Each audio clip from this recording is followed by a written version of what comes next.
Thôi chết rồi, thì đi về thôi. Xin chào và hẹn gặp lại các bạn trong những video clip sau. Xin chào.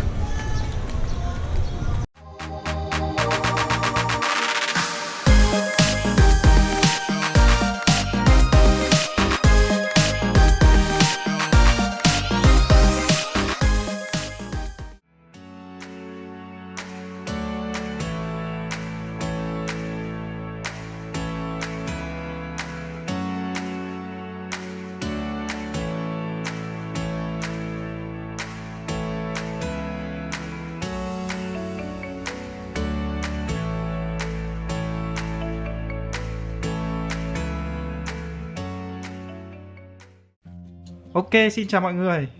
Ở trong video trước mình có nói là sẽ dành cho mọi người một cái điều thú vị, một điều bất ngờ. Thì hôm nay mình sẽ mang đến cho mọi người cái điều đấy nhá.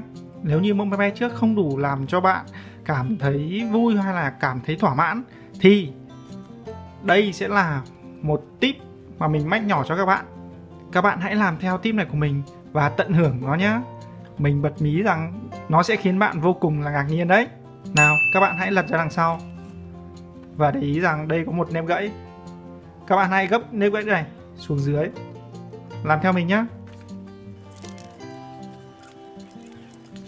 Khi gấp các bạn chú ý đỉnh của mũi tên nó sẽ trùng với đường thẳng chính giữa của máy bay nhé.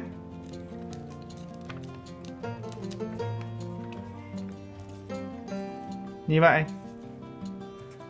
Và bây giờ tiếp tục các bạn bẻ ngược chiếc máy bay ra đằng sau.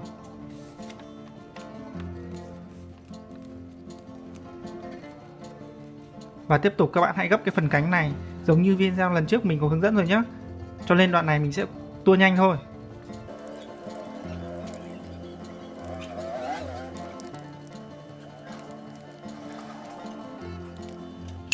Sau đó các bạn mở ra. Khi các bạn gấp, nó sẽ có một hiện tượng là giấy bị phồng lên như vậy. Đó. Thì các bạn hãy đặt giấy xuống và miết cho nó thẳng nhé.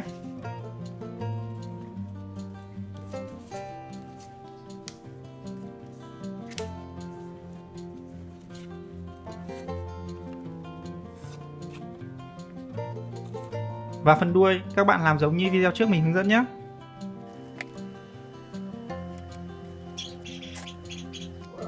Và đây là tip thứ hai mà mình hướng dẫn cho các bạn. Đó chính là cái phần đuôi bẻ cong này này. Các bạn đừng làm cong quá nhé, đừng làm gãy quá lên. Các bạn chỉ làm cho nó hơi cong một chút thôi. Chỉ hơi một chút cong thôi. Bên này cũng thế nhé. Bạn vuốt thẳng ra. Đó, chỉ hơi cong một chút thôi. Ok, nếu như các bạn làm cong quá lên mà nó cong hẳn lên như thế này thì máy bay của bạn, cái đường kính bay vòng ấy, nó sẽ rất nhỏ.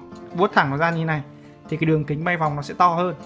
Ok, mình hy vọng rằng với hai cái tip nhỏ này thì sẽ mang đến cho các bạn những cái điều thú vị trong những cái mẫu máy bay mà các bạn đã từng gấp nhé. Các bạn hãy gấp thử và nếu có điều gì đấy bất ngờ thì đừng quên comment xuống dưới video cho mình biết với nhé. Đừng quên nhấn nút đăng ký, nhấn like, nhấn share cho mọi người cùng biết nhé. Xin chào.